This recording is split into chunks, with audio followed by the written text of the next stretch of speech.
అర్థమైందా? లేకపోతే నీ షాప్ బంద్ చేస్తామని చెప్పి, అంతేగాని చదివేదని వాటి పెట్టింది అప్పుడు. మరి దేవుని ఎవరు పెట్టింటారు నిన్ను?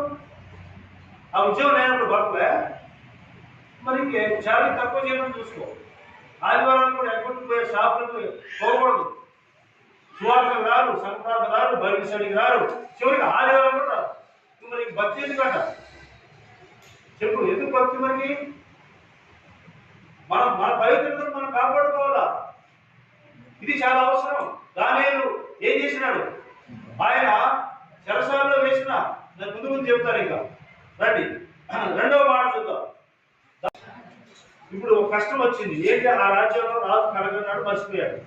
ఆ దేశంలో జ్ఞానులందరినీ పిలిపించి, నేను మొన్న రాత్రి ఒక కలగన్నాను, మంచి కళ వచ్చింది, మర్చిపోయాను. ఆ గాడించగలిగిన వాళ్ళు, జ్యోతిష్కులు, వీళ్ళందరూ కూడా, శకునగాడు, వీళ్ళందరినీ పిలిపించి ఒక మీటింగ్ పెట్టాడు. నేను మొన్న రాత్రి కలగన్నాను, మర్చిపోయాను, నాకు మీరు కళలు చెప్పాలా, భావాన్ని చెప్పాలా? ఎవరైనా కళ చెప్పి భావాన్ని చెప్తే చెప్తావు కదా. మర్చిపోయిన కళ చెప్పాలంట, దాని భావాన్ని కూడా వీళ్ళంతా నాకు భావం చెప్తాం, కానీ కళ చెప్పడం అనేది భూమి మీద ఏ రాజు కూడా ఇలాంటి ప్రశ్న ఇప్పుడు అడగలేదండి అంటే, లేదు లేదు బాబు, మీరు మిమ్మల్ని ఇన్ని రోజులు ఉచితంగా పోషిస్తున్నారు కదా, మీరు నాకు చెప్పాలి అన్నాడు. కూర్చో, అడుగు కూర్చోరా. ఆ రాత్రి అంతా ఏం చేసినాడు? మనం ఆల్రెడీ చాలా మంది రావు. ఆ రాత్రి మాకు ఒక రోజు టైం ఇవ్వండి అని రాత్రి అంతా ప్రార్థన చేస్తే ఆ కళ దేవుడు దానికి దర్శన రూపంలో ఏర్పొచ్చింది. అప్పుడు తెల్లారి అన్నాడు, ఆ ఆర్యోగ్ అనే వ్యక్తి ఉన్నాడు, వీళ్ళ మీద అధికారి, అయ్యా నన్ను రాజుగారి దగ్గర దేశంలో నీకు కళ చెప్తాను, మా భావాన్ని కూడా చెప్తాను. ఆ రాజు అన్నాడు, ఇది సాధ్యమా అన్నాడు.